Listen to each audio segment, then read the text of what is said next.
Sorry about the delay in getting started. I started the live stream and then my Ring doorbell goes off. Amazon's delivering a package. I'm like, whatever, I'll grab it later. The guy keeps pressing the doorbell over and over. And I'm just like, what if I wasn't home? Like, what the hell? So I went over and I grabbed the packages. They were covered in cobwebs, which was strange. And then I come back and I'm trying to do social sharing of this live stream. I'm trying to post on my page on Facebook for Small YouTubers Boost. And then it's asking me 20 million questions. Oh, would you like to learn about our new business suite tools? Blah, blah. And I'm like, no, I'm trying to make a post. Get out of my face. Anyways, can I get a sound check? Can anyone hear me? Am I making any sound on the internet? That would be good. I see that we've got Shade Princess's Beneficial Knowledge is here. Says, good evening. Into building. Thumbs up done. Thank you for the thumbs up. But can y'all hear me in chat? Can you let me know? Are you able to hear the words that are coming out of my mouth? Let's see here. In absence of a sound check, while I'm waiting for that, let me get... Oh, I see why that's doing that. Okay. I'd like to have a sound check before I go too far. Let me actually just put that in chat.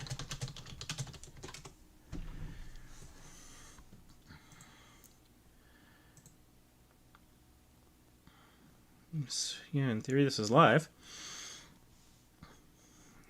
Just waiting for anyone to confirm. Well, I mean, until I get a sound check, I guess I'll just talk about whatever. And since there are no questions or requests yet, but as far as I can tell, I should be live and with sound. Just checking the description on the video here. Yeah, some spacing issues. I'll fix that in post. But yeah, so anyways, I'm here to offer free channel reviews, tutorials, answer your YouTube questions, whatever you like. Yeah, but in order to know what you want, you gotta speak up in chat. Chat is where it's at.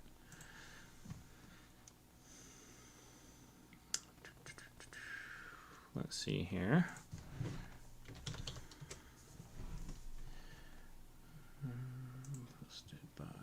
I'm just going to post a link because I had posted about going live today and there seemed to be some interest.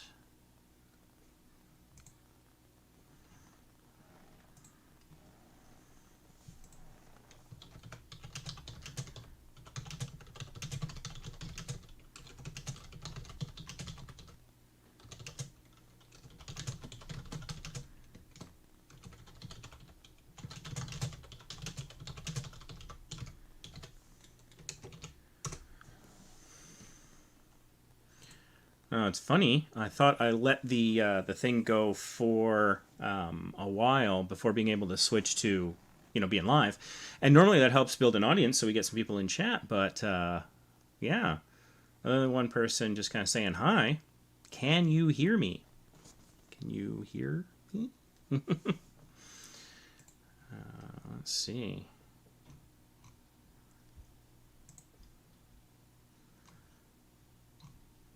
Yeah, all right. Normally we gather quite a crowd pretty quickly here, so that's kind of interesting. I'm going to check that everything seems to be working.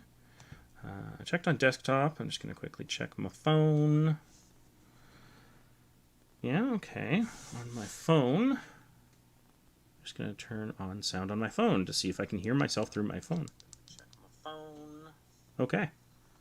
All right, well, we're live with sound then. I've done my own sound check. I should remember that trick for next time. I can do it with headphones or something. That would be all right.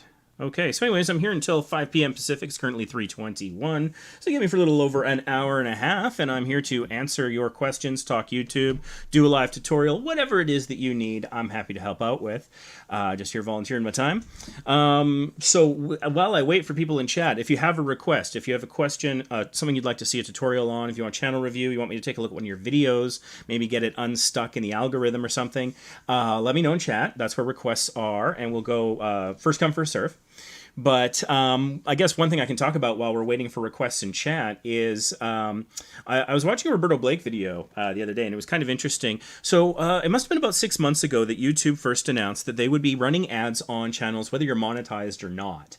And people had some strong feelings about that. I put out a video about it on this channel where I talk about sort of how I was trying to find the positive in it. I was watching, and so recently they sent out a bunch of emails because they have formally updated their terms of service to support that policy shift.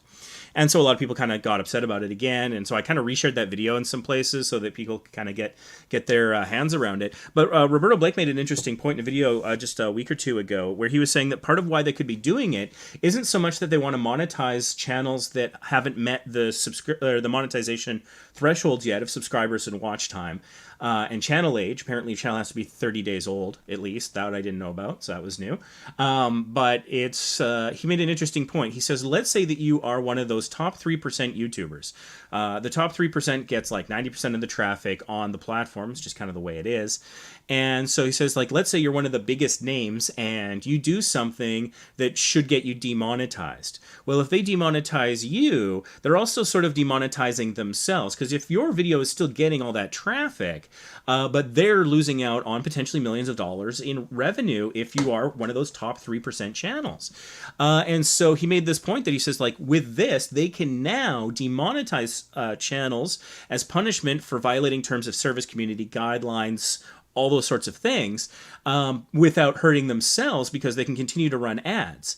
It's actually kind of funny because if you think about it, they're sort of incentivizing themselves to actually punish people because then they get more of the ad money because they get 100% instead of the cut they normally, it's a 55-45 split usually.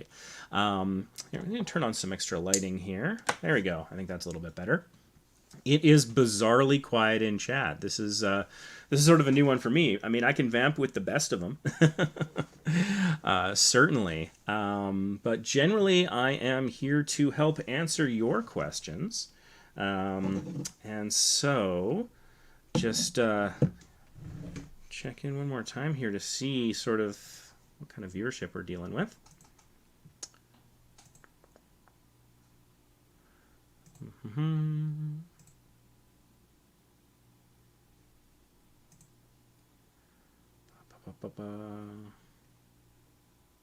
Interesting. Okay.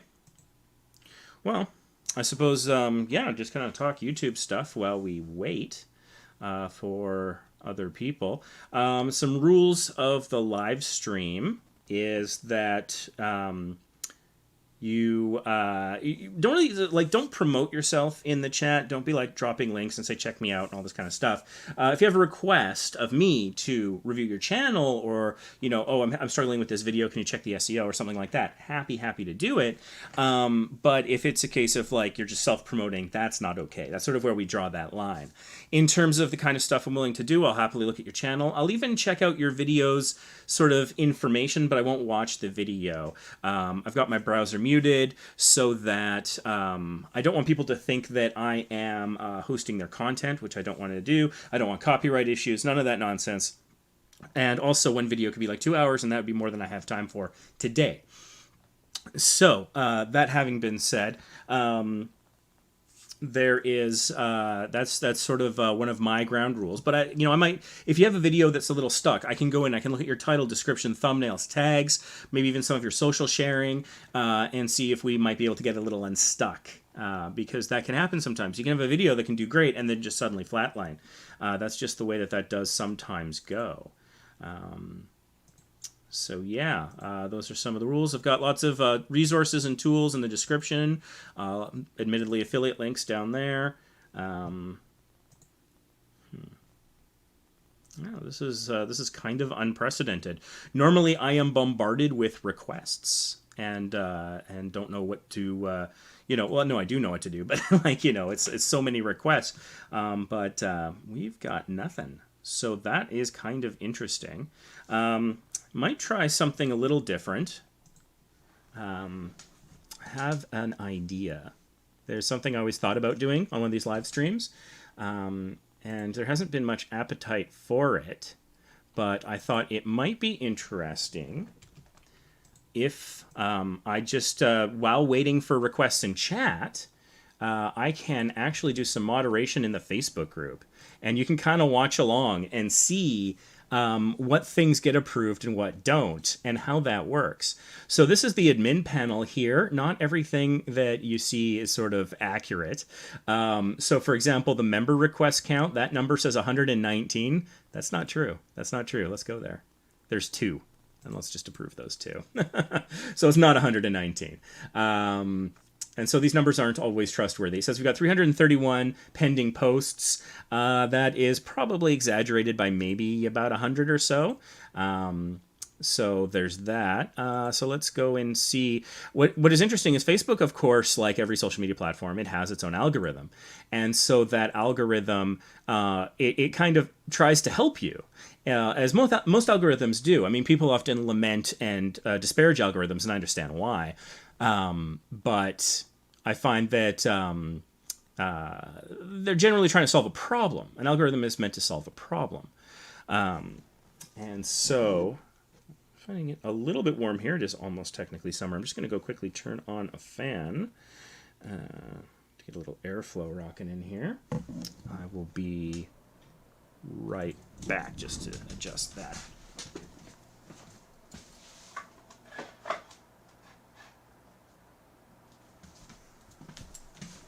All right, there we go. So, okay, I think I got that angle wrong. Just a second.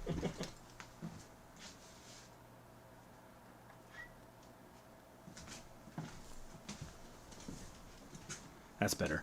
All right, so still no requests in chat. So anyways, algorithms, yeah, they are problem solvers. They are tools. That's sort of the idea. So in terms of that, what they're trying to do to be helpful here and save time, because, you know, platforms are so enormous, there's so many people, but there's no way they could staff up to like personally manage things for people. So they got to get algorithms to do it. And other various tools. And so what it's done here is it identified 3 posts that it thinks I will not approve. And it's identified 5 that are actually duplicates. So let's take a look at these ones that I'm likely to decline. So what we have here, someone is just sharing a post from somewhere else on Facebook. They have written nothing describing it. So I'm going to go ahead and decline that and give feedback. I'm going to say that they need to tell us what the link is about. So they'll get a notification, and it looks like this is the same thing. Tell us what the link is about, and this is again the same thing. Give feedback, what the link is about. So that was the 3 that Facebook thought I'd be likely to decline, and Facebook was correct. So well done there. They don't often get it that right. 100% is kind of rare. But that's just an example. So if you are sharing something into our Facebook group, which is facebook.com/groups/smallYoutubersBoost, you want to actually write some text. That's kind of important. I'm just going to check something here. I wonder if there's something wrong with the link I shared. No? Okay. No. 3 people watching. Okay. Again, if you got a request, you want me to take a look at your channel or something, just put it in chat, and I'll be happy to help you out in any way I can. In the meantime, I'm just performing some admin actions in our Facebook group. Okay, you're back. Excellent. Did you have a question or a request of any kind? Anything I can do for you today? Any subject you'd like me to cover? A tutorial, channel review, help you get a video unstuck? Just let me know in the chat. Yes, please. Yes to what? There was quite a few things I was suggesting there. So what is it that you would like? Just let me know, and I'll do my best to help you out. I will say that any channel reviews that are free, I'm capping at 30 minutes, just because any longer than that and people start to complain that I focus too long on one person. Although I do try to make these live streams applicable to a variety of people. Again, you're saying please, but I don't know what you're asking for. So PLS, PLZ doesn't tell me what you want. I want to help you, but I need to know what you're looking for. What do you want? Do you have a question about monetization? Do you want a tutorial on how to do something on the platform? Channel review? Is there a specific video you want me to look at that not watch, but to help with like the metadata on and the title, description, thumbnail tags, things like that? Like, how can I help? I'm willing to help, so saying please over and over doesn't necessarily change that. I just need to know what you want.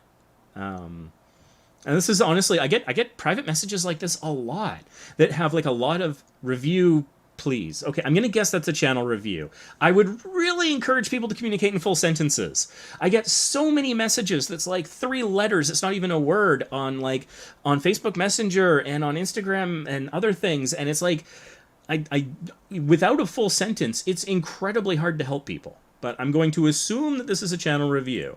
So let me just start the clock on that. Starting the clock. Okay, and so we've got another person who wants a channel review. Cool. Channel review, please. Okay, I got it right. Okie doke. Well, in that case, let's head on over to, whoops, helps if I can type. Head on over to the YouTube and get rolling with some channel review action here. I'm currently logged in as my Vacation Impossible account. Let me just clear this notification. I am in dark mode. I have YouTube Premium, and I have the TUBEBUDDY browser plugin installed. So if my YouTube looks different from yours, that could be some of the reasons why. And if you don't have the TUBEBUDDY browser plugin, please just get it. Even if you just get the free version, it's hugely helpful. It gives you stuff like this side panel here that I've got that talks about the keyword score of your channel name. So, okay, let's start off with the channel review here and see what's what. So, it looks like I found you here. Your first result matches the name that was in chat. Yeah, that looks right. So, just starting off, first impressions from your profile picture. It looks like you just have part of your channel name 1, 2, 3, 4 times in various fonts. That is hard to read. I think if you really want people to read that, what you should do is just have it once, have it in a block font, like Bebus or Bebus New. If you don't know, Bebus or Bebus New are a couple of free fonts. You can Google them. They're easy to find and free to get, free to install. And it's a block font that's great for a couple of reasons. For one thing, it's being a block font, it's easier to read than like a cursive because it's thicker and it scales really well. So if you zoom in really close or you zoom very small, the text still looks pretty crisp and clear. So it's a really good font for that. So that's what I use. That's what I highly recommend. I think I actually read about it in like Scientific American or something. I was flying back from Honolulu one day and I bought a magazine in the gift shop because I felt like, hey, let's pretend it's the 80s. And it was like a Scientific American, but it was all about YouTube. And so I was reading through it, and that was actually where I learned about Bebus and Bebus New. So scientifically proven to be a superior font. All right. So, yeah, and the other thing about... oh, that's funny. I messaged someone this morning. They're finally getting back to me. So the other thing about this is that it doesn't really convey what your channel is about at all. It just is the Sade princesses over and over again. And so there's not a lot of space to work with in a profile picture. So I appreciate that this is hard because you want to do a couple of things. You want to make people have some sense as to what you are about, if possible, and to entice them in. And you want to do that with clear images that appear great when looked at big and small. So there's like 4 different things you're trying to do, and 2 of them are kind of contradictory. So I sympathize there.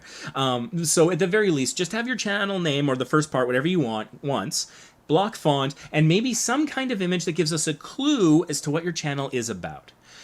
Because the channel name, Beneficial Knowledge, that's one of the things that I've been seeing a lot in our Facebook group over the last year or so, is a lot of people saying things like that, beneficial knowledge or interesting facts or things like that. But the thing is that there can be beneficial knowledge about anything.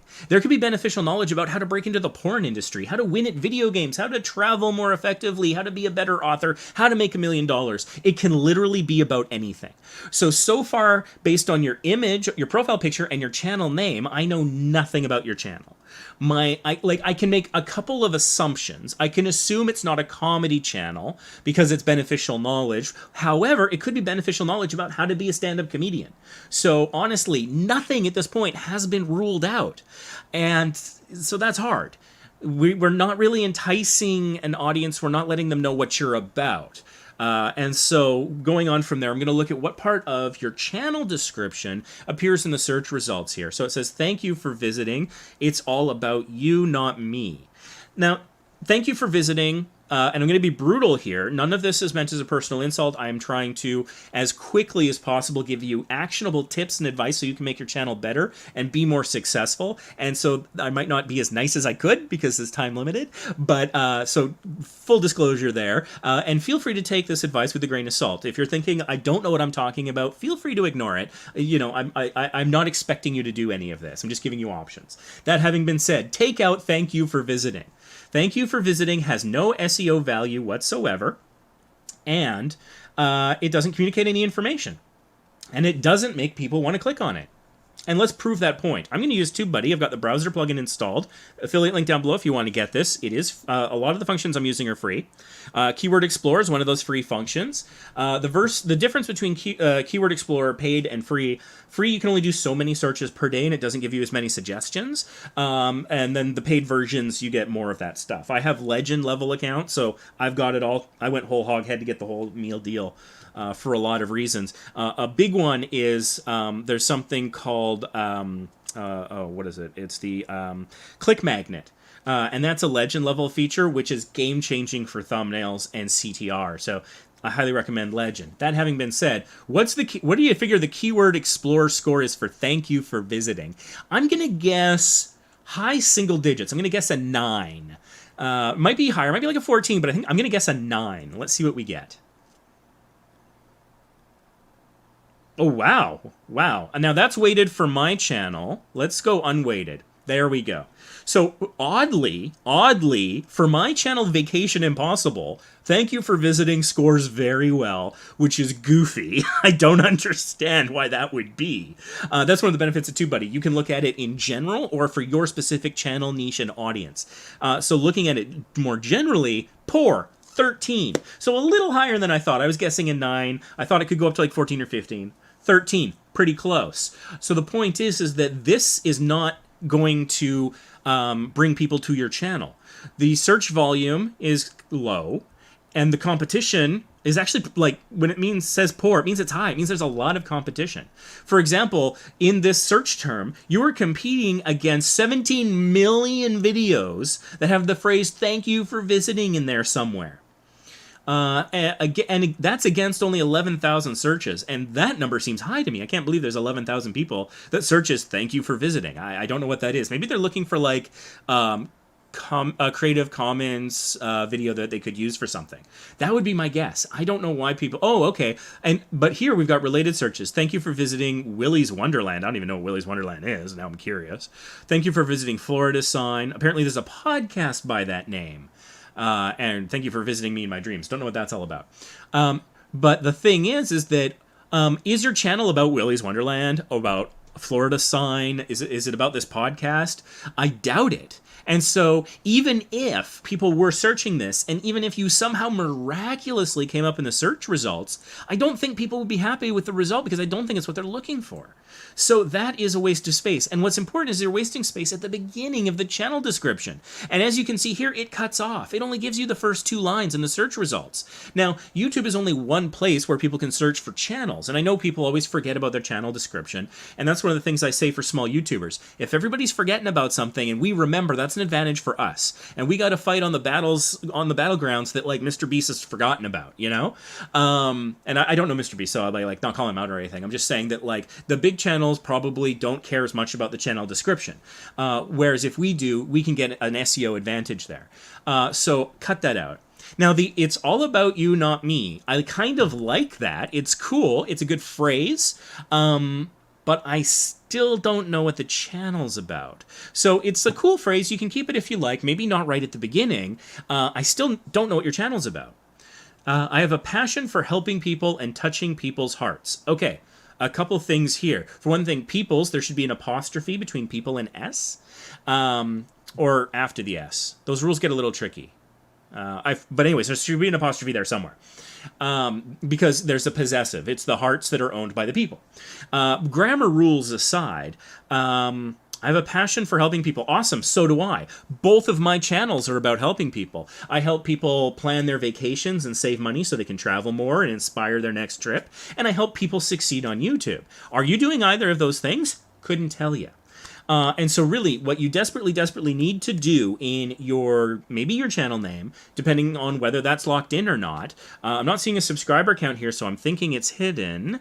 But from your profile, your channel name, and the first 2 lines of your description, I don't know what your channel is about at all. No clue. And that's a huge problem, in my opinion. So let's go take a look at the channel. I'm going to pause the channel trailer here. Okay. All right. So we've got a banner. The banner, in terms of the font, the coloring, the design, very nice. I like it. It's sort of like a rectangle within a rectangle, and so the rectangle on the far right-hand side, when you're looking at it, seems to have like an extra line of gray that doesn't look great. It would be better if it blended into the full background, but it's fine.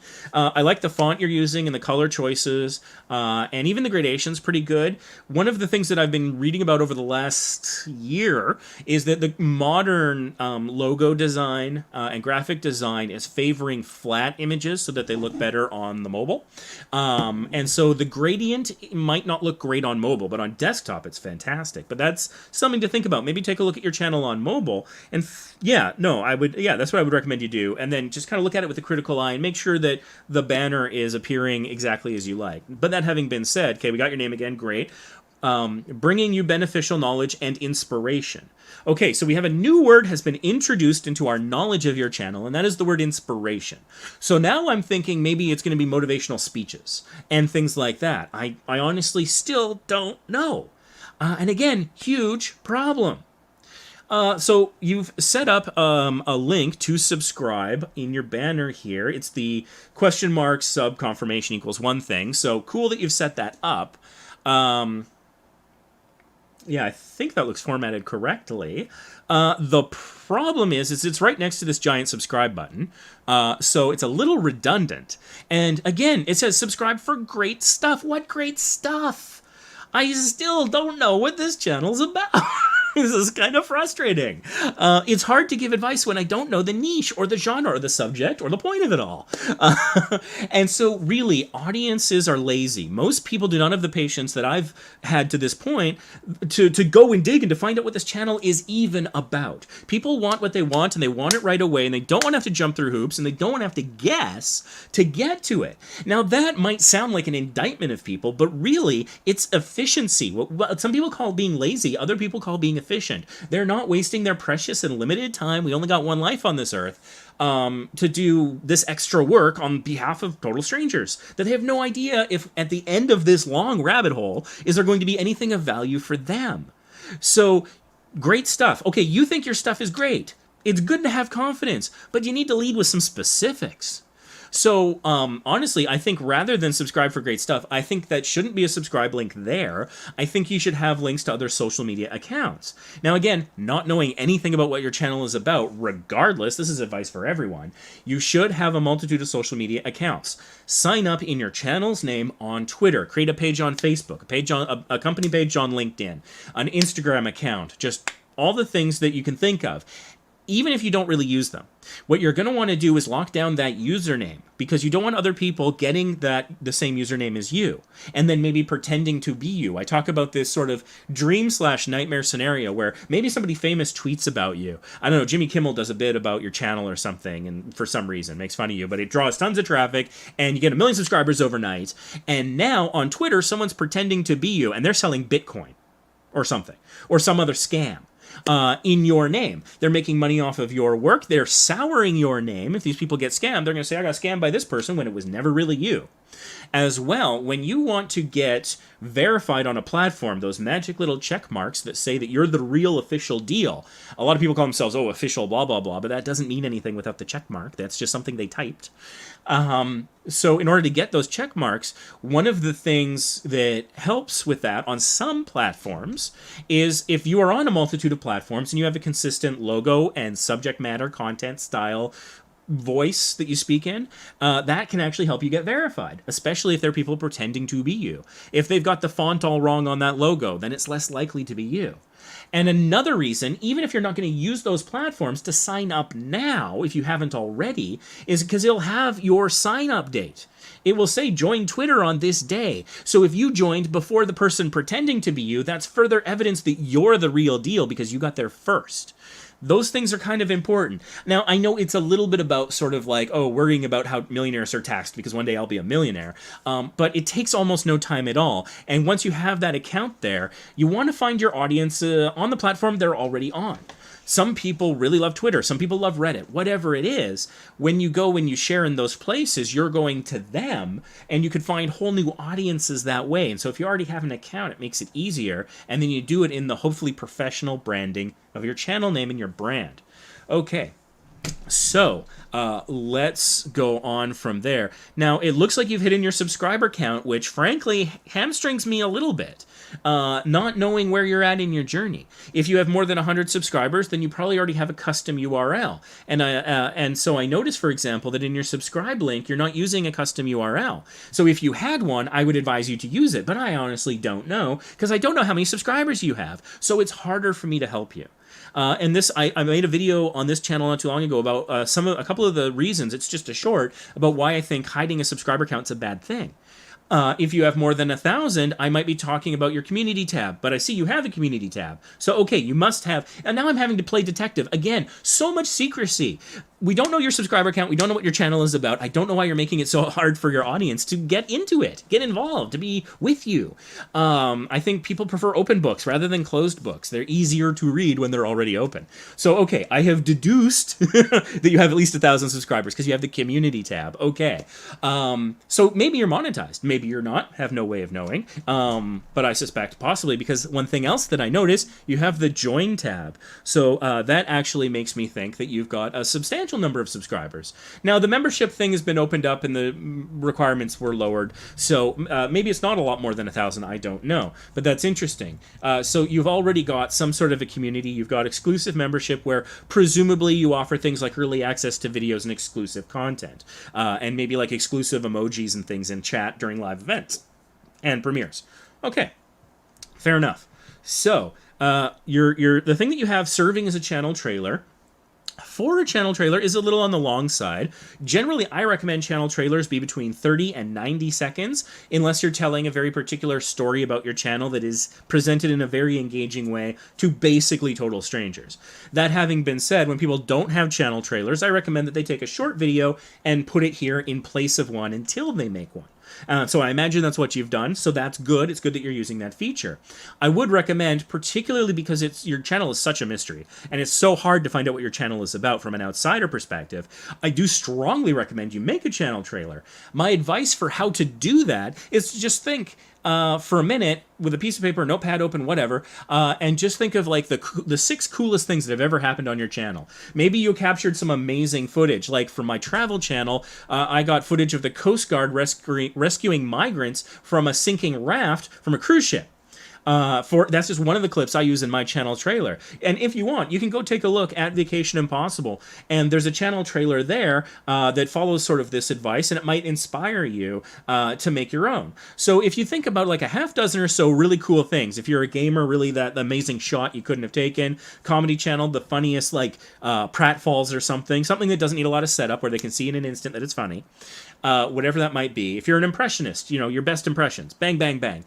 It's what's known as a sizzle reel. It's a commercial. It's your best highlights. It's the trailer for the movie, that kind of a thing that goes really quickly, a lot of quick cuts.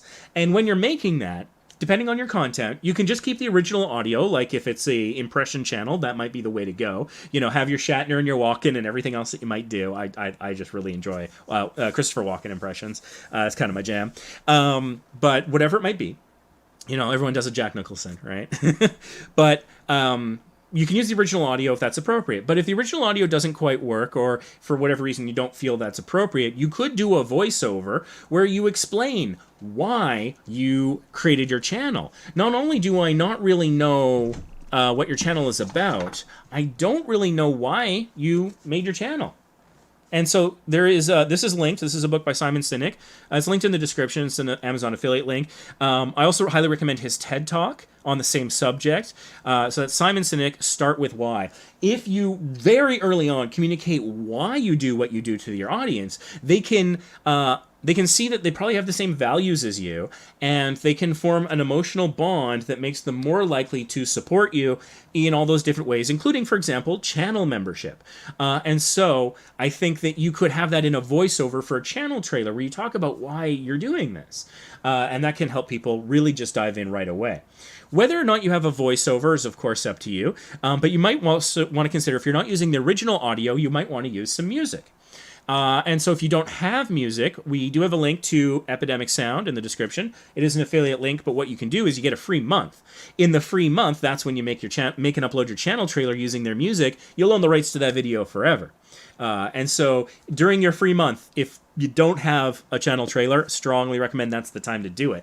Get really your mileage out of that free month. So here we've got your first video that we see, quotes about resilience. Okay, cool. So that kind of comes into the inspiration part, at least for me. Quotes about resilience sounds great. In the description, resilience, quotes about resilience, resilience quotes. You see, this description for this video looks slightly problematic because it looks almost like keyword stuffing. Keyword stuffing is when you take a bunch of keywords, search terms that you want people to be searching to find your video, just barf it into the description of a video. And that is actually against YouTube's community guidelines, as I believe it's community guidelines. It's one of their rules, one of their myriad rules. So what I would recommend you do is try to put those keywords in a sentence that flows. Very similar to how I was talking about in chat. If you communicate in full sentences, it works so much better. And so if you say, this video about resilience has some of the best quotes about resilience, and then, you know, my favorite resilience quotes of all time, something like that. That's an easy way to put all the words you have there that are currently just sort of a word soup, a word, you know, salad, and turn them into, you know, a couple sentences. That is something that I would recommend. And there is no view more. So this tells me that's the entirety of the description of this video. And so, for example, best quotes on resilience 2021. Like, that looks like a keyword that you're probably trying to do well in. I bet you that that's a pretty decent keyword. I'm going to guess that this will get a fair to good score. Let's do a quick search on our Keyword Explorer. Taking a look here. Fair. Okay, I called it fair. So 33. Not great, but it's still okay. It's certainly better than, you know, thanks for visiting or whatever. And so best quotes on resilience, that phrase in its entirety should appear in your description somewhere so that you can rank higher for it. So it's, you know, you've targeted something that's reasonably well, but are you ranking well for it? I suspect probably not if it's not in the description. So let's see here. You've got uploads and popular uploads. Great stuff. Again, that doesn't describe anything. That just means that you think it's great. It could be about anything. So please tell people what it's about. Why are you keeping it a mystery? I don't understand. As well, every playlist should have a description, and this Great Stuff playlist doesn't. So I do recommend going in, editing your playlist, and putting in a description that will hopefully include, retitle that playlist, and include that new title in the description of the playlist, and you start to get what I call keyword alignment. Keyword alignment at its best. In the video, you say the keyword. You caption the keyword after it's uploaded. The keyword appears in your title, description, tags. People are hopefully using your keyword in comments. You are hopefully using that keyword in replying to the comments. You have hopefully added the video to a playlist that in the title contains the keyword, and then the description of the playlist also contains the keyword. Sounds a little crazy, maybe, but when you've got that keyword in all those places, you have what I call keyword alignment, and then suddenly YouTube knows, hey, you know what? That video is definitely about that thing, because it's bloody everywhere. It's clearly what he says, it's what he captioned, it's et cetera, et cetera, et cetera. And so that can help with SEO. And SEO, search engine optimization, is how you get views while you snooze. That is the stuff that gets your videos performing for you when you're off doing other things, when you're on vacation or playing video games, having dinner, whatever. And so that's something that I strongly encourage people to think about. Now, in terms of layout, this is I don't think this is I prefer these kind of layouts where you get all like the first 6 videos of the playlist rather than just this. So I strongly encourage you make it a horizontal row of a single playlist rather than the way that it's set here. Beauty of Islam. Okay. Now I'm getting a little bit more. So this seems to be about Islam. That's what this channel might be about.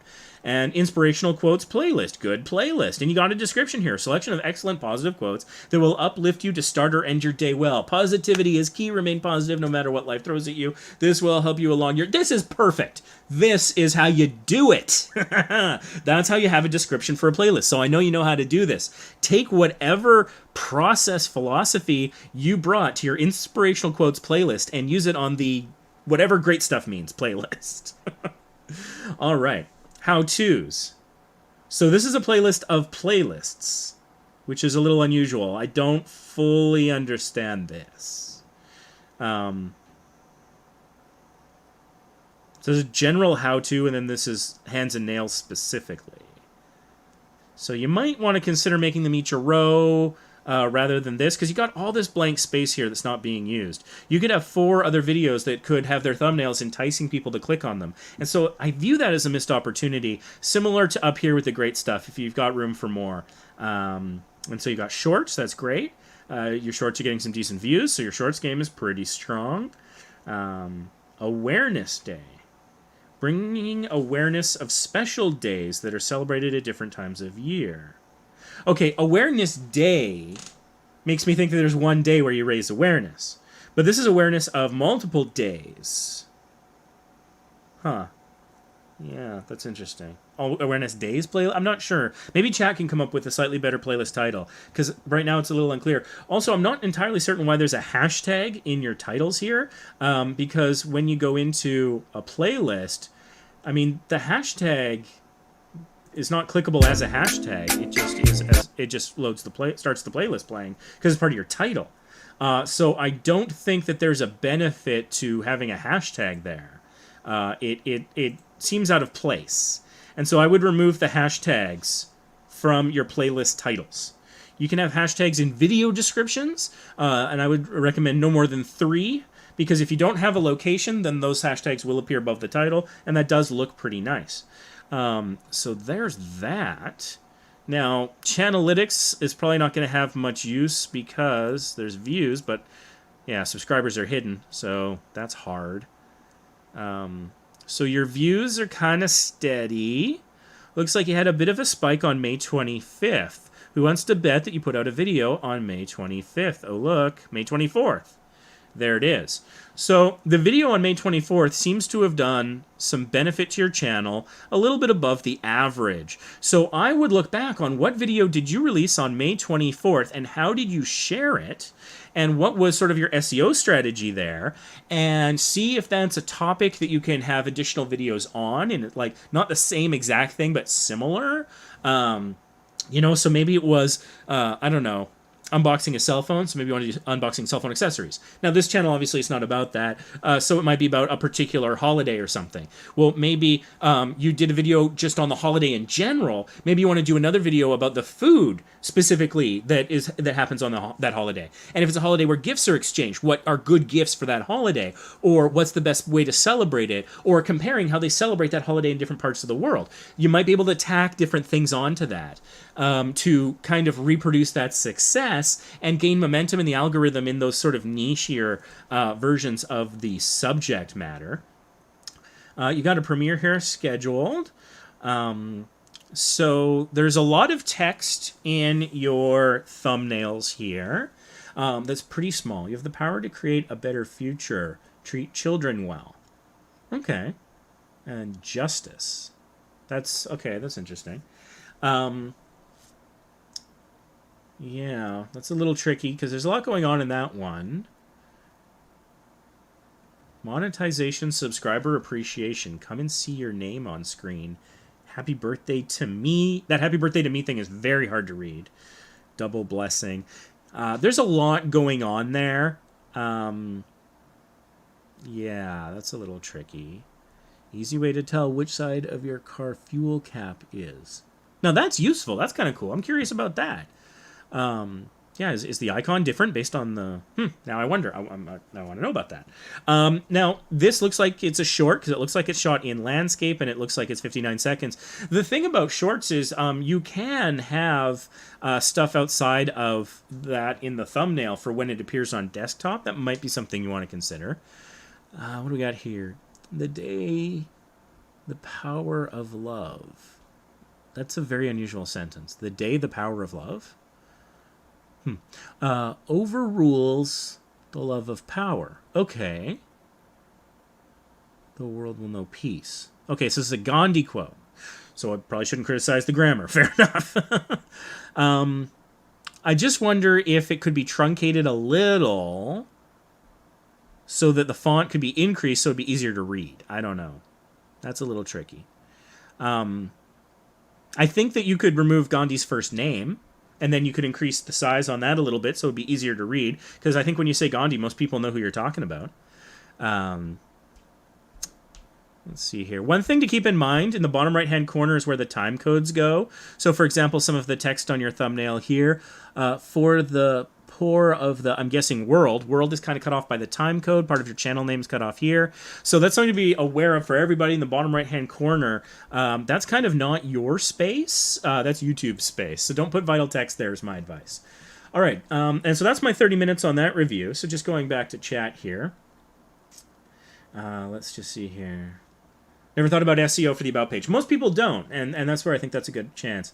Thanks, host. A mixture of all kinds of useful things. And that's problematic. You're going to have a harder time in the algorithm if you cover wide multitudes of subjects. The more narrow the subject, the more help you'll get from the algorithm. I'm not saying you can't succeed if you have like a general channel or a lifestyle channel or whatever, but you're going to have to do it without the algorithm's help, without as much benefit from SEO as you might otherwise have if you niche down. So...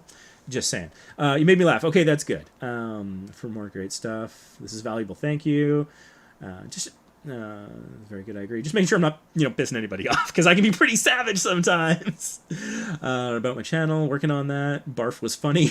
My other videos, better descriptions. Cool. Well, and that's one of the things, too, is that people forget that, like, with channel trailers, and I have a video about it on this channel, that a channel trailer is not just a channel trailer. It is still a video on YouTube like any other. So you're going to want to consider SEO for things like title, description, and tags, etc. You're going to want to consider sharing it and things like that.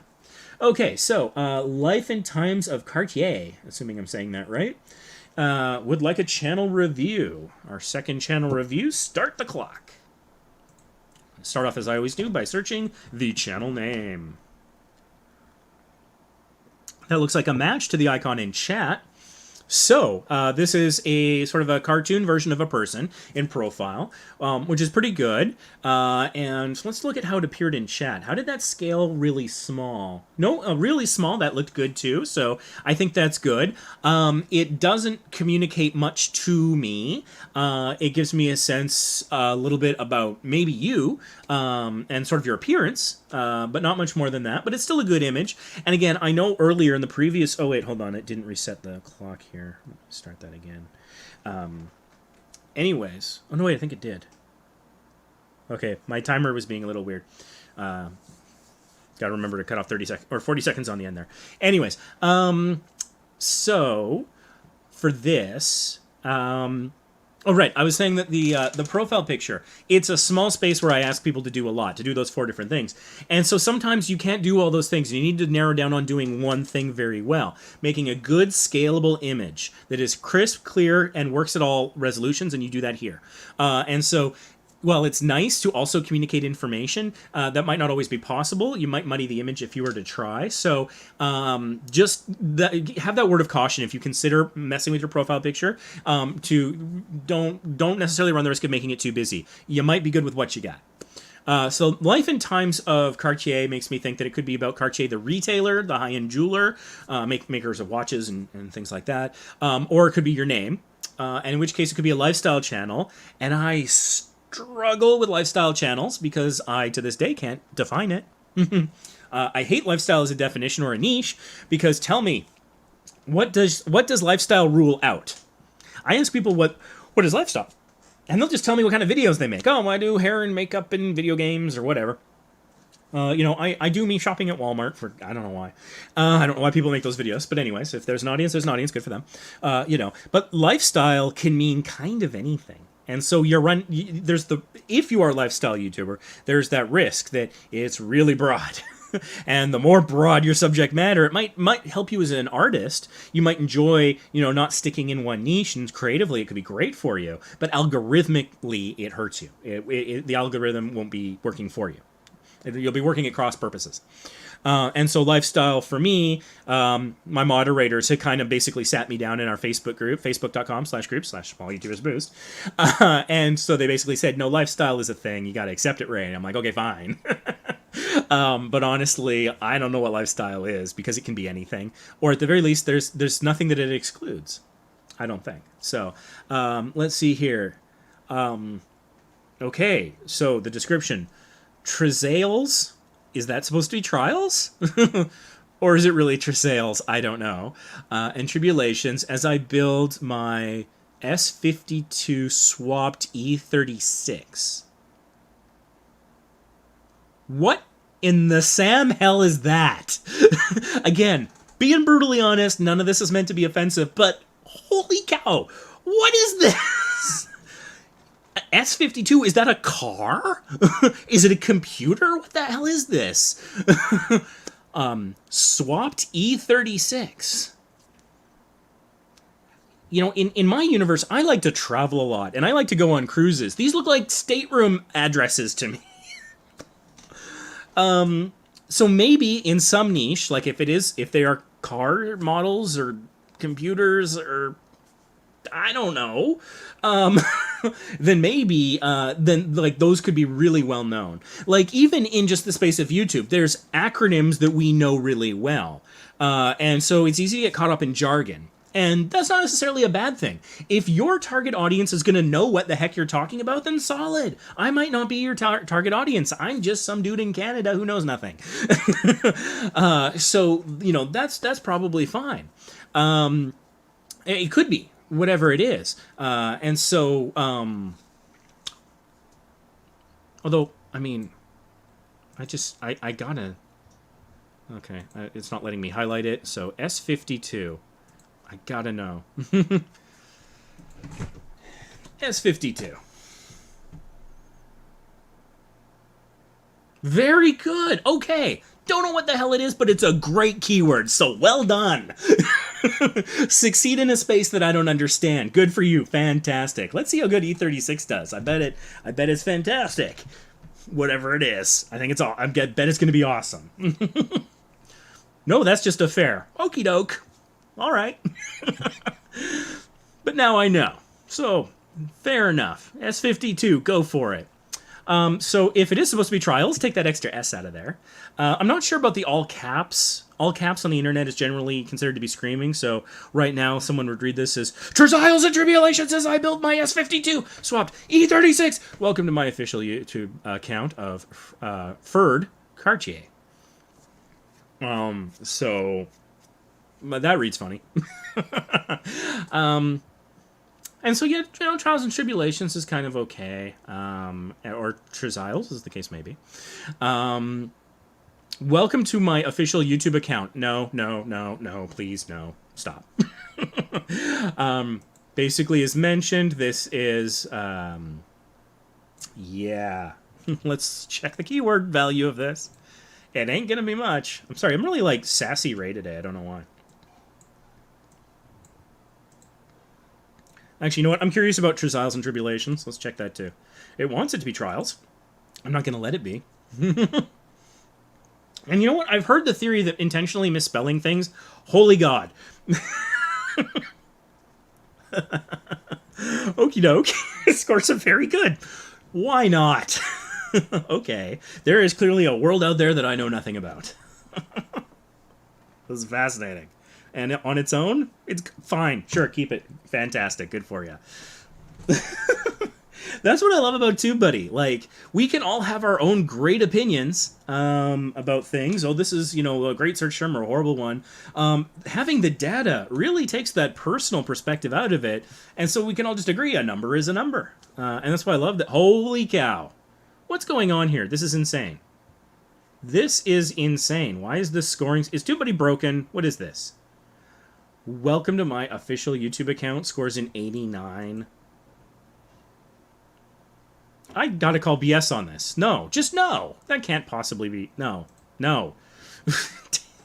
If your name is Ferd Cartier, I would give some serious thought as to whether or not, if that's your real legal name, whether or not you really want that out there as your persona. Because if you do blow up overnight, there is a privacy concern there. Do you want people to be able to sort of find and harass you? And so, if that is your name, if your name's Fred, for one thing, another typo, but maybe not. Who knows? It might have a giant SEO score. What do I know? But I do think that it's worth taking some time to think about, because if it's a pseudonym, if that's not your real name, go for it. But if it is your real name, maybe just going by Cartier instead of also including your first name might be a little bit safer. For that potential thing. So you got 38 videos, 322 subscribers. And I imagine you have a custom URL, so you're probably tied to that name. There's nothing wrong with that name. Go away, Chanalytics. Once you open Chanalytics, it keeps wanting to come back for a while. It's like a pesky dog. Okay, and so F3 Ferd. So is it like Ford, or is that your name? I'm definitely not thinking your name's Fred now, so that's been cleared up. M3. So this is definitely about cars, I'm thinking, judging by the images. And I gotta say, your banner's, kind of awesome. I love that. Yeah. I don't want to compare it to anything, because I think it would cheapen the banner if I did. It just looks great. So that's awesome. I do... think that putting the Instagram stuff here is not a great use. I think you could use this space for something else, or even just let the beauty of the background image come through, because you've got your Instagram link over here. Let's go take a look at that.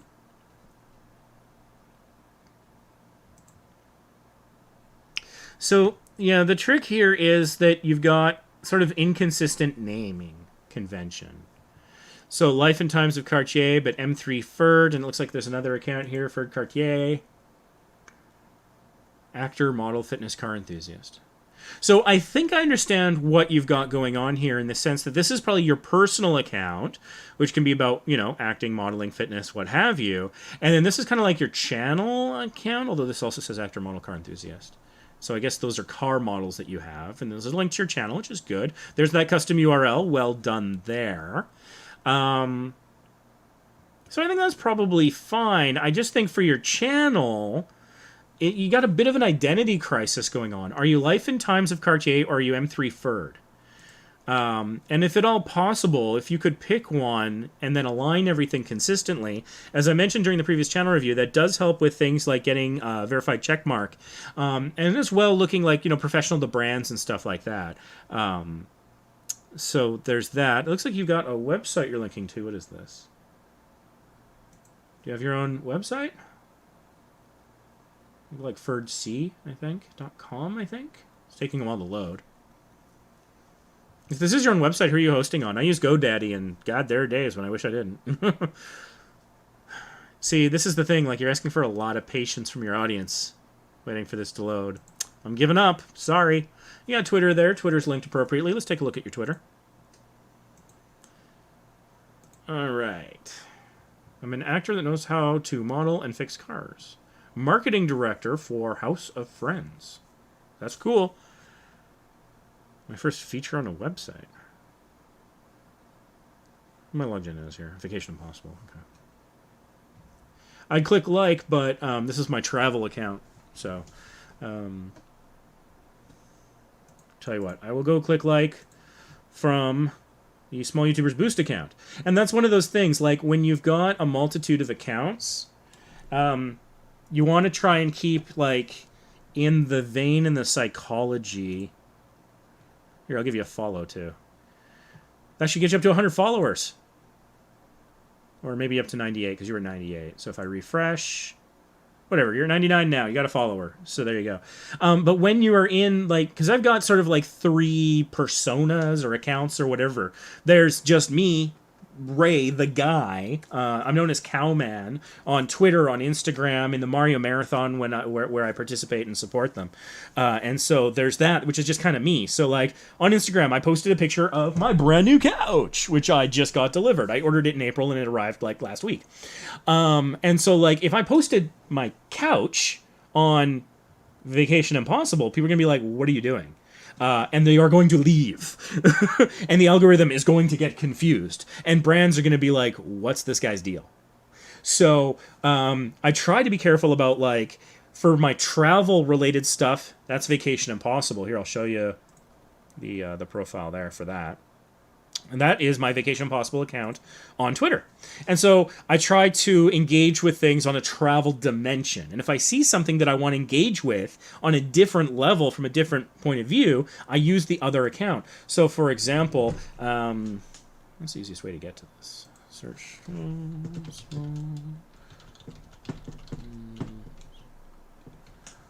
There we go. And so here is Small YouTubers Boost on Twitter. And so this is where if I want to follow another creator because I want to support the creator that has nothing to do with travel, then I might follow them from this account. And this is where I would tweet about, you know, like if I were to tweet about getting a new couch, I might tweet like, hey, I'll be filming from this couch my next unboxing. So look at like the new upgrade to my set or whatever. Like I might put it in that vein. Or something like that. But I also would not tweet on the Small YouTubers Boost account about my travel plans, for example, because it would be off-brand. And so that's why it's useful to have a channel account and a personal account, and to try and have the channel account as consistent as possible. If you look at the profile picture on the Small YouTubers Boost Twitter account, it's the logo that is very similar to the banner, which is similar to what we got right up here. We actually have some merch that has that on it now through spring. You know, our YouTube channel has that branding. Our Facebook group, our Facebook page has that branding. Our Instagram has that branding. That red arrow, you know, we introduced it in the newest version of it at the beginning of this year, and we've been putting it everywhere really consistently. So if someone comes along and says, I want to work with Small YouTubers Boost, they're going to see it. In fact,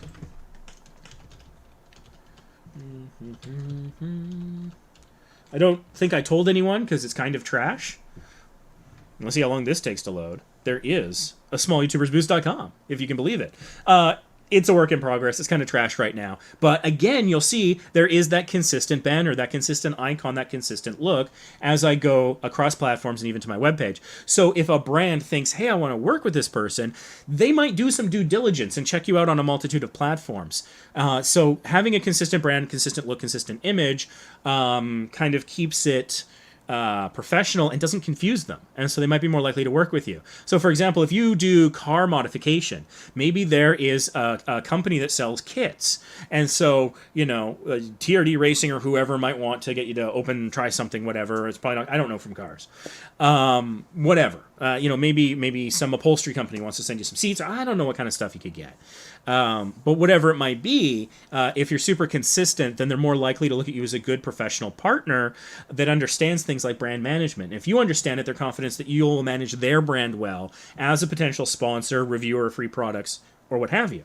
So that's something to think about in the long term. You know, if monetization or working with partners or getting free stuff is cool in your mind, that might be worthwhile. So getting back to the look of your channel here, you've got this image of you, presumably you, looks great, good cartoon. Your banner's got this red motif that's freaking awesome as far as I'm concerned. I love the look of it.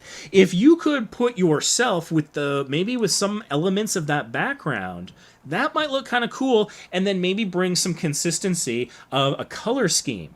Because, for example, one thing you might want to consider looking into, and you can Google, there's lots of free resources about it, I've been reading about it off and on for a couple years now, is the psychology of color, which is kind of crazy. When somebody in the group actually kind of told me about it, I mean, they came at me like it was an attack. It was like, you don't know what you're doing because you don't understand color psychology. And I'm like, okay, you're being a jerk, but that sounds kind of interesting. So I went and did my own research.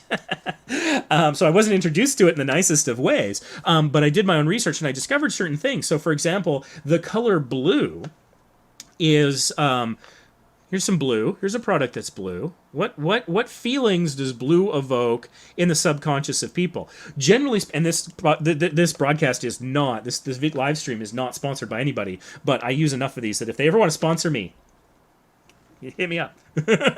But blue engenders trust. And so you trust that it will do what it says. And you're not worried that it would, I don't know, poison you or something. So think about that. Think about different things that use different colors. What about Walmart? Walmart uses blue so that you can, particularly like this is them trying to sell a warranty. It's a brochure for a warranty. A lot of blue on this. They want you to trust that they will honor their warranty and that the products you buy from them you can trust is a good price and trust that you don't have to price match and trust that you won't return it because it will work and all of that. And so that's where a lot of one great way I think to prove this color psychology thing is think about airlines. If you think about United or for Canadians WestJet, a lot of blue. And airlines more than anything need your trust because people have anxiety about flying, about delays, about paying too much, about being dragged out of your seat, even if you're a doctor, but enough about that. So there's that. So what is red? Well, I see this and I think it's cool and it's exciting. And that is part of that color psychology. I understand it, and it still works on me.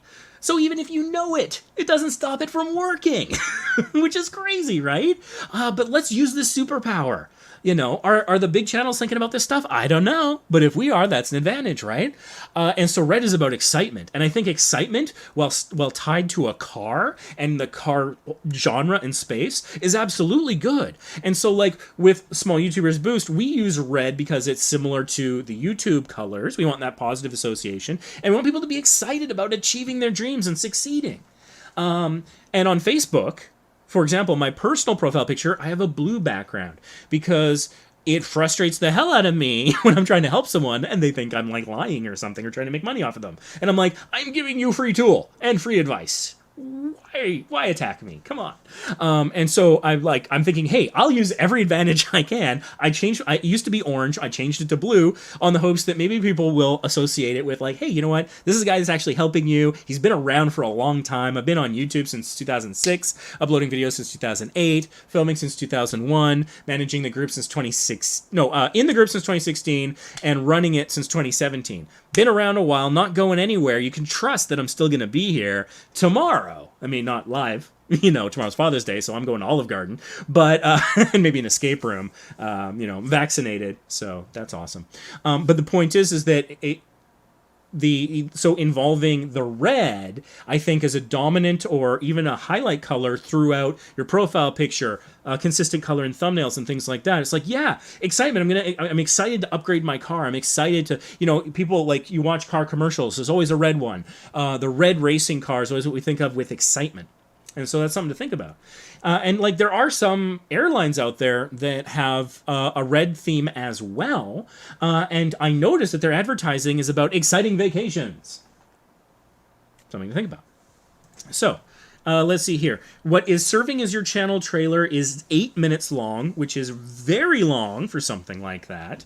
One of my, I think, let's check him out. Pat, the NES Punk. He's one of my favorite YouTubers. I go to see him at convention. I'm a true fan. But I just want to go look at his channel for just 1 second. Oh, you know what? His channel trailer won't be appearing because I'm subscribed. Meh. Okay. This was not supposed to take this long.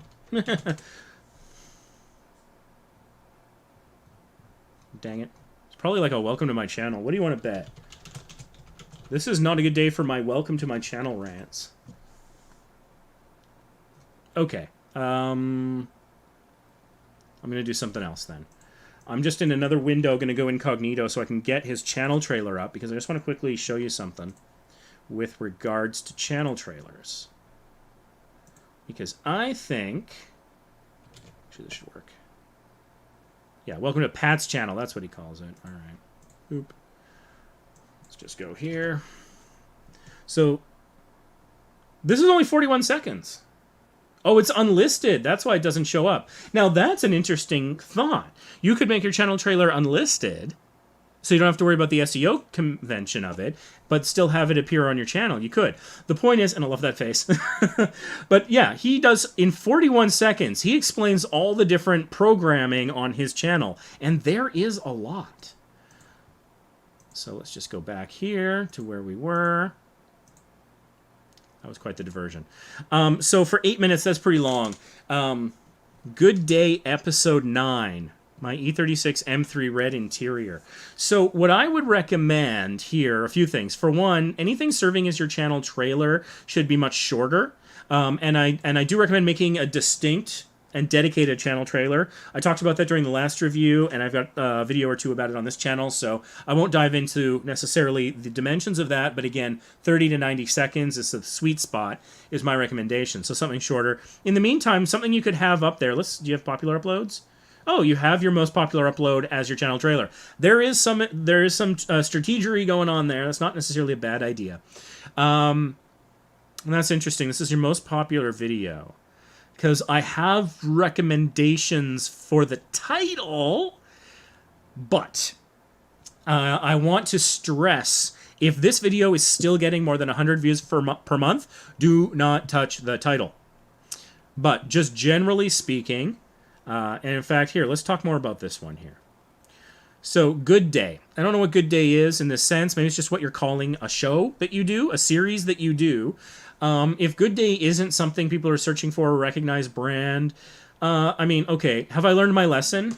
I don't know. Let's check the keyword score. Because maybe I'm wrong. I've been wrong a lot today about keywords in spaces and genres that I don't know. Actually scores is good. Well, all right. I don't know that that's great. But here's the thing. EP9, Episode 9, that sort of a thing, that I think is not helping. Because when people see that, and this is a lesson I paid dearly to learn, because I used to do that. I used to have like a whole season episode structure, like I was a television show, because I had delusions of grandeur when I first started back in, '08 basically was when I was starting to upload. And so I had like, season 1, episode 2, and I did not get the clicks. And I think that's because when people see something like that, they think it's episodic. They think that, oh, like I'm going to have to binge 2 seasons of something to get caught up on this. Am I going to jump in on something on episode 14? So again, people are lazy. So people might go back and find episode 1 and watch from the beginning, but that's going to be a very small number. And a much greater percentage, if this comes up in search, they're going to see, I'm not watching that. I'm going to watch something else that I don't have to commit to. So if you want to number things in that way, you can. I would put it at the end of the title, although honestly, I would put it not even in the title. I would put it somewhere in the description. And honestly, like below the 3rd line. Because I think that can be a major turnoff for strangers. And it's important to remember that we make our titles, our descriptions, and our thumbnails for strangers, not our fans. Our fans are what we might put after the first 3 lines of a description, what we put in the video itself after, say, a certain point. But initially, it's all about constantly selling yourself to complete and utter strangers. And so having that can put them off. And TubeBuddy scores notwithstanding, I think that was anomalous. I don't know that it has SEO value. And so if this just said big exhaust upgrades and LSD, what? Again, not a car guy, so that means something different to me. But anyways, I think putting that will potentially improve. And so again, I want to stress though, if we're talking about changing titles, descriptions, and tags, only do it for videos that you're now just uploading brand new stuff, or videos that are getting less than 100 views per month. If you're getting 100 views per month or more on some video, then that is enough traffic that you don't want to screw with it. Changing your title, description, and tags gets YouTube to take another look at it and reevaluate things. And that's where my threshold is. So if you're getting less than 100 per month, a reevaluation could get you more than that. But if you're getting more than that, you don't want to risk your momentum. Now, that having been said, again, this is general, not for this channel specifically, but in terms of changing your thumbnail, you can do that without it taking a second look. So that's where things like A/B testing, which you can do with Legend Level TubeBuddy, link down below, which is amazing, game changer. You can find that you can try out 2 different thumbnails for like 10 days. Every day it'll do a different one, automated. You just upload once and it'll sort it out. And then you will get the results of what gets more clicks. And then you'll know which of the 2 should be the one you use. And so that does not mess with the algorithm at all. Excuse me, at all. So that's just some general advice for everyone. So Rare 318 gets big upgrades. That looks pretty good. The font could have a bit of a drop shadow. It gets a little close to the car. Yeah, that's a little tricky. One thing I noticed, though, is the colors in this thumbnail are muted. They are not vibrant. And you can counteract that. So one of the things that I noticed over the years is when I upload an image as a thumbnail to YouTube, whether it's a PNG or a JPEG, when it actually appears, whether it's on mobile or desktop, it's shrunk down from its obviously full screen resolution, because you want to upload in, you know, your thumbnails in at least 720p. In terms of resolution, but when they shrink down, the colors get a little muted. How do you combat that? If you have Photoshop, and I do have a Photoshop tutorial on this channel where I show you how to do this, among other things, while making a thumbnail, you have the ability to adjust the vibrance and saturation. And so what I recommend is if you have Photoshop, maybe other tools have similar things, but I'm a Photoshop guy, so that's what I know. You can click on the layer that is your background image and go into that setting and bump each of those vibrance and saturation up about 25 points. And then the colors will look richer and brighter. And then when you upload it and it shrinks down, it will look... So you can even go just a little bit above what looks natural, I think. Just a little bit. Watch out when there are people in the shot, though, because you can turn their flesh tones to unnatural colors and suddenly look like they're made out of clay or something. So I don't go as far with it. Like, I might do 50 vibrance and nothing on saturation if I'm in the shot. Otherwise, I look orange. But just a little bit of that can really make the colors pop. And the bright popping colors catches the eye and encourages people to click. And, you know, I've done some, not exactly market research, but I've done whenever I'm at like a friend's place where they have young children, they often have their kid on like the tablet or the desktop, and if they're on YouTube, out of the corner of my eye the whole time I'm watching what that kid's clicking on. I'm like doing like YouTube psychology here, and I noticed that the kids always click on like the bright colored stuff. And so I've actually had opportunities to ask a couple kids, you know, they clicked on something that was a bunch of bright balloons, and it was a video for a song about a whale or something, and I'm like, why did you click on that? Like, did you like the balloons, or like did you want a song about balloons? Because that wasn't a song about balloons. And they were like, no, I like the colors. The colors were great, and then the song was cool once I heard it. And so that's something to consider also. I talked about the psychology of colors. The vibrance amplifies that effect, whether or not you're pursuing the psychology side of things. I think that's my half hour on that one. I know I spent a lot of time on some very specific things, but hopefully at least it was a little different from the previous channel review. Got less than half an hour left because I've got to have dinner at some point. So I think I'll just focus on chat. Probably not full channel reviews. I might do quick little peeks. Let's see here. Sarah's Sparkle Yarns. Interesting. I sometimes have as one of my last lines in my description of my video, thanks for watching, but not many. And so at the end of your description is fine. Like when you click on something, a video, let's actually go into this video here. I'm just going to pause it, but I want to demonstrate. You see, we get 3 lines here, and then there's the show more. So, well, some interesting stuff here. So after those first 3 lines, and there should be something for all 3 lines. I don't think the space here is great. Then after clicking show more, put almost whatever you want, as long as it doesn't violate like YouTube rules. Like if that's where you want to say things like, hey, welcome to my channel. So glad you're here. Thanks for visiting. You mean the best to me. And that kind of stuff. This is all about you and not about me. And not exaggerate, but expand upon your why, things like that. That's fine, because the people who click show more, they're looking for more. That's where you can put that stuff in, where SEO is less of your primary focus, because if you've got your first 3 lines really focused like a laser beam on that SEO, after the first 3, then you can just go to town. And as long as you're not doing keyword stuffing, that is fine. Now, just looking at this, we've got Videolytics here. This is free with TubeBuddy. click the link down below to install the browser plugin. You'll get the same secret information I'm getting. You want to add info cards. This is a little glitchy. You may have already done.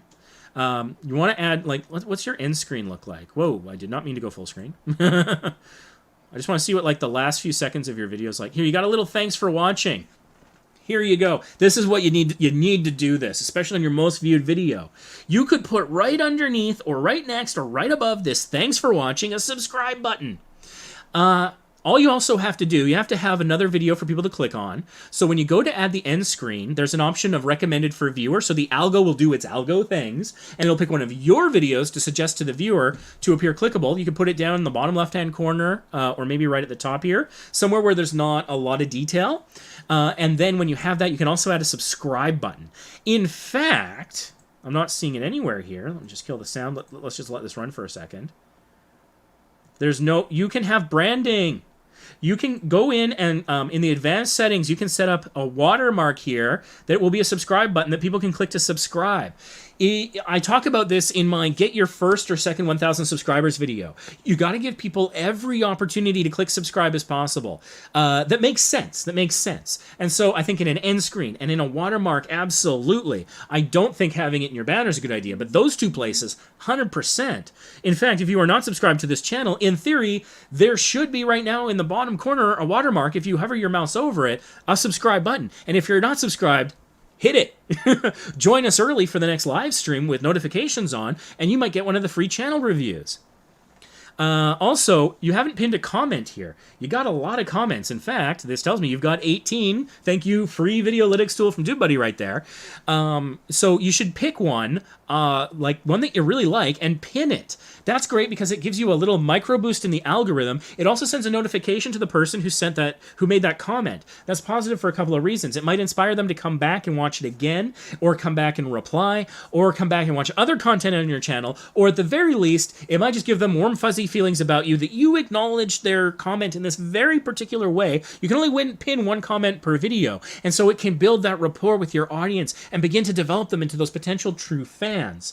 There is a theory out there called the true fan theory, that if you get 1,000 fans that are true and honest in the sense that they will watch everything you put out and buy everything you sell, all you have to do is make $100 worth of content, whether you're selling merch or AdSense revenue or whatever, $100 per year, and now you're making $100,000 off those 1,000 people, and you can quit your day job, potentially. You can live very comfortably off of that, and now you can just focus your energy and all of your time into your creative endeavors.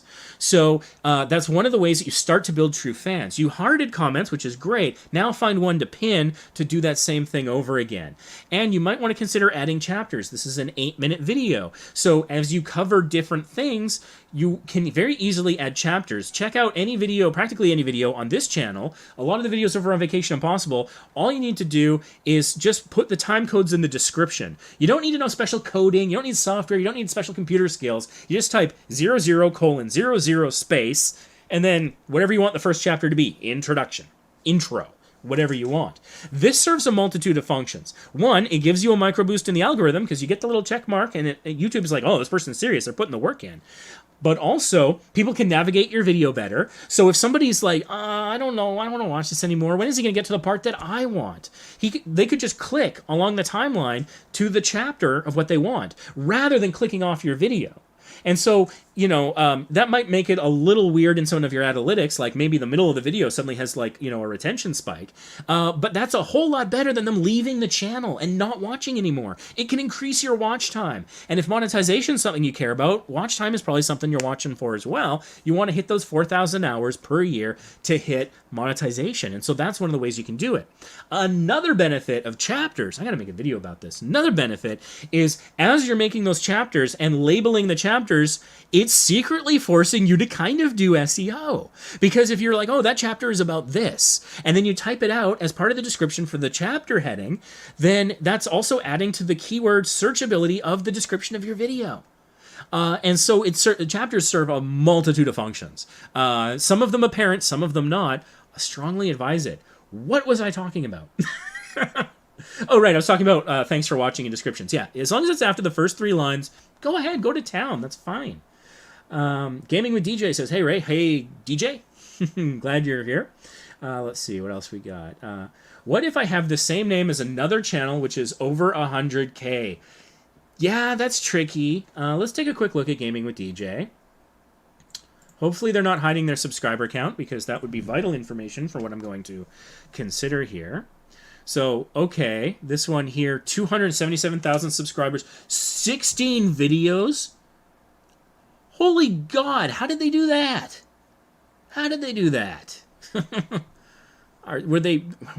Guys, welcome to my gaming channel. Like, how? No. Ugh. Okay. Anyways, that's not what I came here for. Let's search only channels.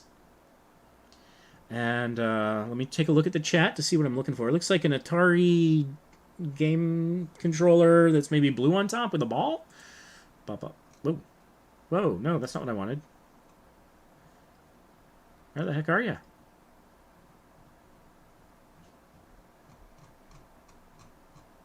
Yeah, it's I mean, I could put it in quotes and then again filter to channels.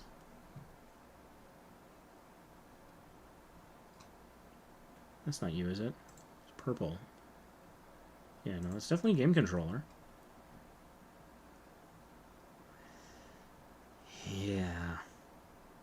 Your channel name has very limited SEO. Now, I mean, you do have gaming in there, and so that does help a little bit with telling people what you're about and the algorithm as well. But, oh, did I just finally find you? Is that you? I think that's it. Okay, 2 videos, 5 subscribers. Yeah, that's a challenge. And it looks like you say, is that Gaming with DJ on the side there? Really hard to read, even full size like this. That's tricky. On this channel, you will see, cut that out, just start walkthroughs and drop general, I think. Just walkthroughs and gameplay of games such as, and go from there. Yeah. I mean, the good news is that you can... It's still early enough to change...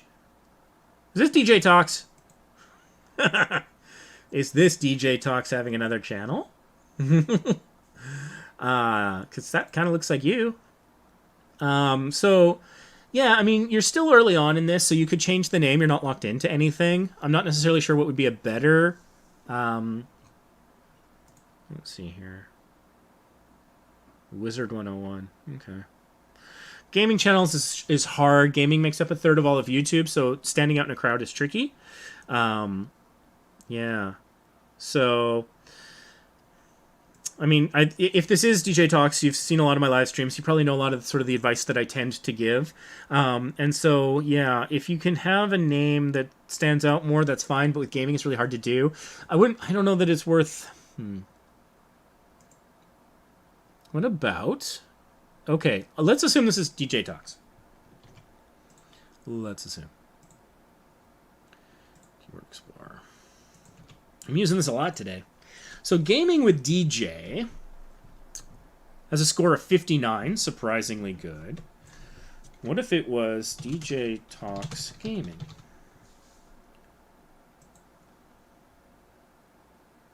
Survey says 60. Okay. What kind of results we get there, though? So, I mean, that's a minor improvement from 59 to 60. If you are DJ Talks. If you're not, I apologize. He's just a frequent viewer of the channel here. But there's DJ Talks. DJ Talks Gaming. If this is DJ Talks, then DJ Talks Gaming is the name that my half-assed suggestion. You might want to think about it more, and something that might describe a little bit more about what kind of games specifically. If it's PC gaming, it could be. That's actually another thought. Like, let's say it's PC gaming, because there was a keyboard in your icon. No, nope, that's not what I wanted to do. I wanted PC gaming with DJ. So that at least tells people what you about. Okay. Might not totally solve that issue, but it niches down slightly. Let's check the Keyword Explorer for that variant. So 59 is what... Okay, it's a little less, so maybe that might not be better. Yeah, if it is DJ Talks, then DJ Talks Gaming is my recommendation. Or maybe just don't worry about the name so much and focus on other matters. Get more videos out. BuzzFuzz Central, you helped me with my channel quite a bit last year when you reviewed it. Thank you so much. That's awesome that you came back to say that. I have been advised that it would be a good idea to collect some video testimonials. So if you wanted to record a really short video just talking about how the channel review helped, that would actually that would be very helpful. So feel free to reach out to me through Facebook Messenger, on Twitter or Instagram or whatever you like. If that's something that you might feel comfortable doing, that would be awesome. I would appreciate that quite a bit. Yeah, he has helped improve my other channel. I think it's DJ Talks.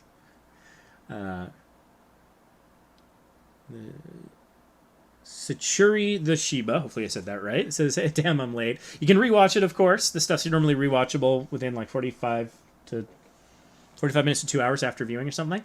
And I generally go back like a day or two later and actually trim out the wasted time at the beginning where I was doing my social sharing, waiting for the audience to come in and that kind of stuff. So you can also rewatch these things a little bit later, and you don't have to skip the beginning.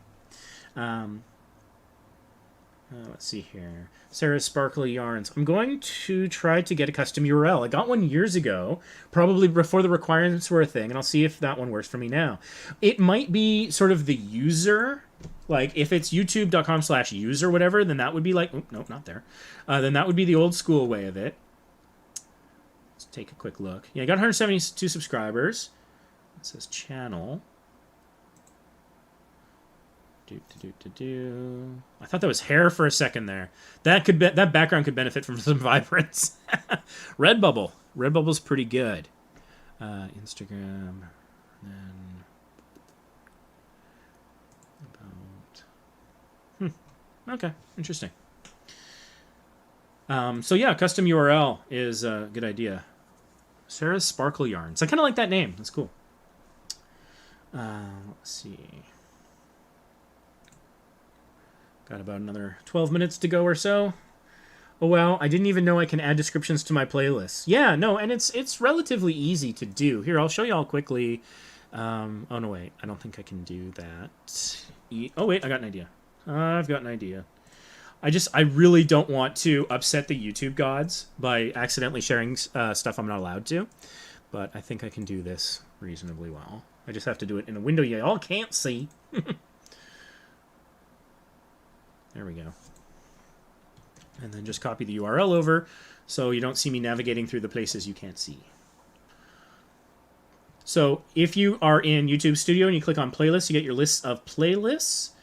And, oh look, breaking my own rules. I don't have a description. You know, I made this on the road. That's going to be my excuse. So anyways, from here, you just click the pencil icon. Then it takes you to this screen here. Now, edit description. Road trip 2020. Despite an ongoing global pandemic, we had to leave the house for a week for essential repairs. So we went on a road trip in British Columbia, Canada, to Hell's Gate, Kamloops, and Vernon for... And then you get the words in there. Road Trip 2020! Boom. There you go. It's that easy to make a description. And you can just go from here. You'll see, because before I added it, you'll see here under Road Trip 2020 it says Add Description. So you can just scroll through all of your playlists here and go across, you know, multiple results if you have that many playlists, and just look for any that say Add Description, and then just follow that very simple process to add a description. Thankfully, all of my other ones have descriptions. I think there's a knock at the door. Oh, got my ring. It's Amazon again. Oh my gosh. They can wait. Gosh, I love this Ring doorbell thing. It's awesome. So when I started going live, I had an Amazon person at my door just pressing the doorbell over and over and over again. And so I before I was appeared on screen while the music was playing, I had to run over and be like, "Stop it! Give me my package." So okay, a lot of stuff coming in today. But anyways, getting back to the chat here. Got another 9 minutes or so, and then I'm gonna go sort out my dinner. Oop. Chat is scrolling without my permission.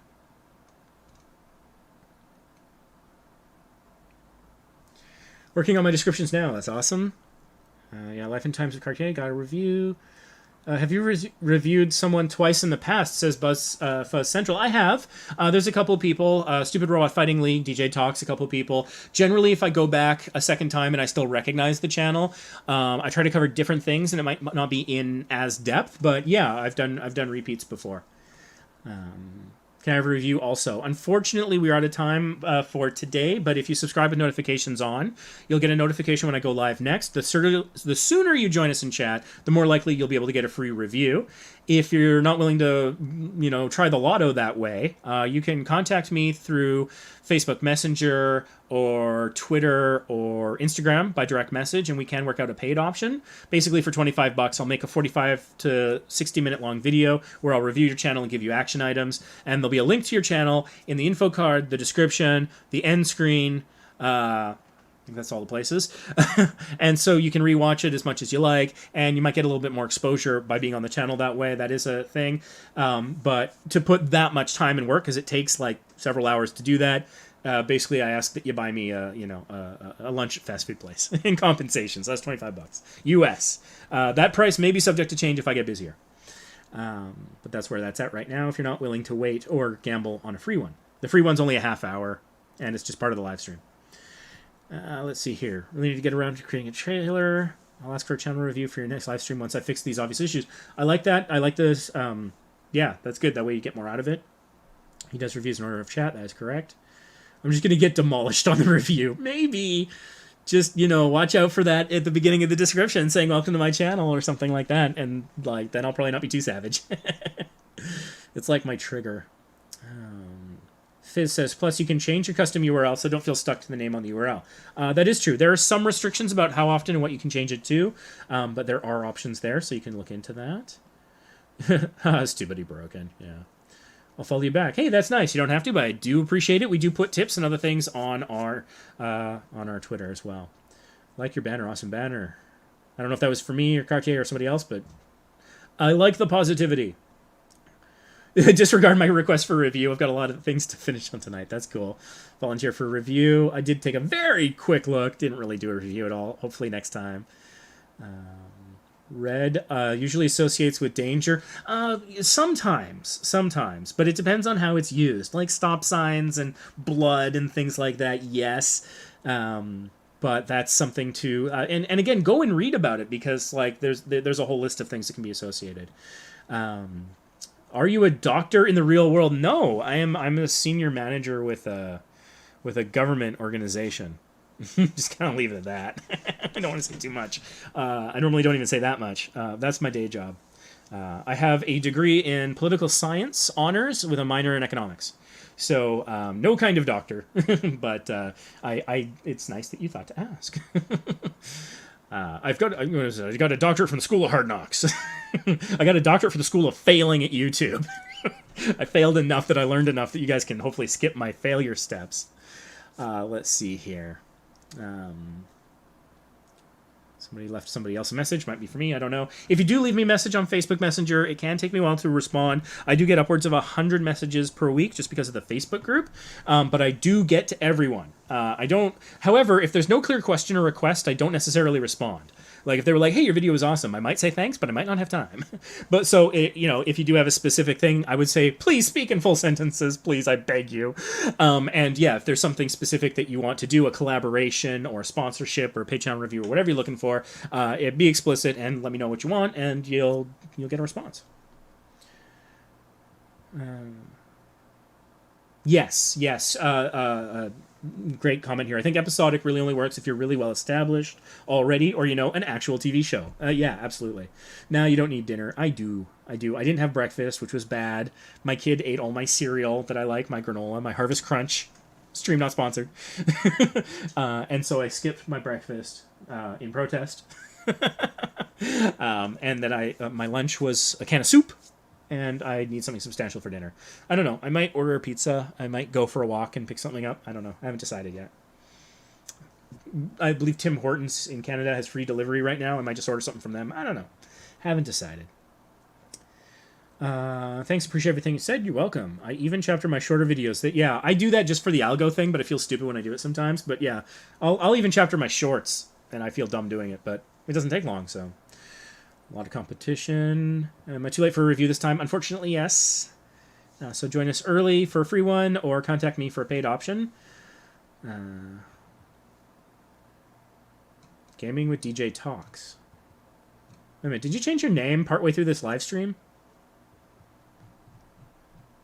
That's cool. Surprised that Amazon's ringing a bell here. They're more quiet than ninjas. I get all that. Yeah, like, we get everything. I get people who bang on the door like the world's ending, drop a package and run. I've had packages thrown at me. That was before I got the ring. That's partly why I got the ring.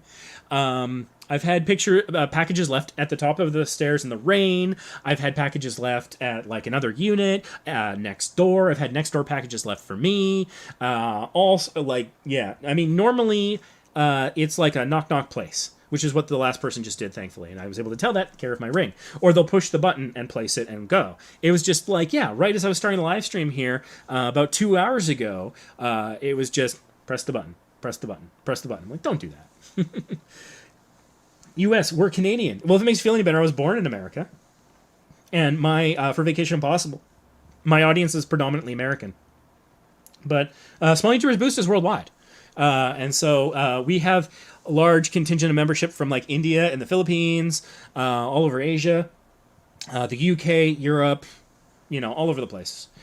So the thing is, the kind of stuff we talk about is fairly, universal is the wrong word because it's not the whole universe, but global, I think is fair. A lot of things we talk about apply kind of globally because YouTube is a global platform.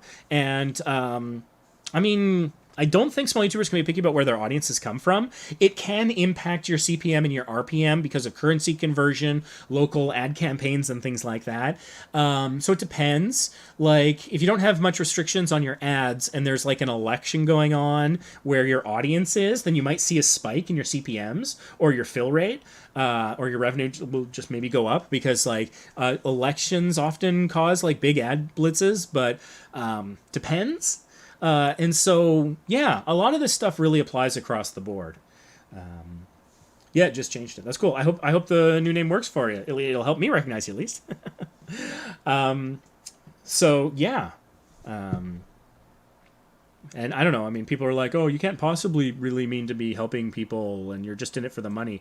Maybe if I just remind them I'm Canadian, that'll make a difference. So anyways, this has been fun. And yeah, please do make sure that you have the notifications turned on because, yeah, actually at the beginning of this live stream, it was like taking forever for somebody to come along and make a request. So it was like crickets for the first like 15 minutes. I was just talking nonsense. Well, not nonsense. I was talking about the new monetization policies and some other things. So, and if you joined us late, feel free to rewatch the live stream as soon as it's available. And stay tuned. I've got a video in the works for this channel all about your full channel layout and how to set up a channel properly. So stay tuned for that. In the description of this live stream, I've got links to so many resources. TubeBuddy, which even the free version is amazing. Get a free month of Epidemic Sound. Go make your channel trailer. There's ViralStat, which it's not cheap and it's not easy, but it gives you access to crazy information on YouTube about what videos are trending. You can filter by topic, by country. You can go and do deep dives on individual channels. So there's that, which is amazing. PlaceIt, the link to PlaceIt saves you, I think, 15%. That is so you can make animated intros, interstitials, end screens, all sorts of great stuff. There's tons of templates, and it's super easy. You upload your logo and just swap it around, type in your own text. They even got music you can use. It's amazing. And Sarah says, thanks, this was the first stream I caught of yours. Well, welcome. Glad you were able to catch some of it, and hopefully we'll see you in a future one. And of course, we've got tons of videos here on the channel. I've linked some of what I think are the most useful in the description. And so that includes things like how to get your first and second 1,000 subscribers. Also, how to get 100 subscribers in a month and 10 subscribers every day. Each of those 3 videos has different tips. Each one has, I think, about 7 different tips. We'll warn you that the 10 subscribers per day video, about half of those tips are not free. They are paid functions, like paid TubeBuddy and things like that. But that's really useful. I've got a trilogy on SEO, how to write titles, description, and tags for SEO. And I've even got a video towards the end of those recommendations about how to stay motivated as a YouTuber. That's something I've been struggling with a lot lately, getting my butt out of bed and at the computer to do the work. How do I get past that? So hopefully that or some other video will help you. But that brings us pretty much to the end of the live stream. And as a creator of Vacation Impossible, I try to give you all a mission to achieve. And so your mission, if you choose to accept it, is to go and make sure every one of your videos is in a playlist, and every one of your playlists has a description, and make sure that the description includes the name of the playlist somewhere. In full sentences, please. So that's your mission if you choose to accept it. As for this live stream will self-destruct in 5 seconds.